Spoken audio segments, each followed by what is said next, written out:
Hi there, this is Bella Vasta, the pack leader for Bella's House and Pet Sitting, and I'm here with Dr. Josh Sosno from North Scottsdale Animal Hospital. Dr. Josh, let's start off with the most basic thing. Where are you located? Well, we're located in North Scottsdale at the intersection of the Frank Lloyd Wright Boulevard and the 101 Highway. That's right next to Ray's Pizza, isn't it? It is. We're nestled between Ray's Pizza and the Staples office store. Fantastic. Tell me more about your practice. Well, we focus on mainly dogs and cats. We're a small animal, two-doctor veterinary practice, and we treat everything from the very basic puppy needs, things like vaccinations, treating worms, to the very complicated cases that may require cancer therapy, chemotherapy, or even stem cell therapy. Wow, that stem cell, that's amazing. Tell me, how did you start? How long have you been there? Well, I think it's fair to say that I'm one of those people that from a very early age was interested in working with animals, and a love of the sciences led me to this career.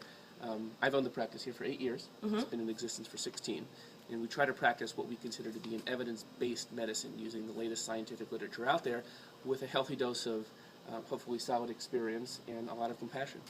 Fantastic. One thing I've noticed about just getting to know you is that you definitely are very thorough, very knowledgeable, not just in the I love pets kind of way, but really take that extra step with research and things. I've been very impressed by that. So if you're looking for a vet here in North Scottsdale, go to no one other than Dr. Josh with North Scottsdale Animal Hospital.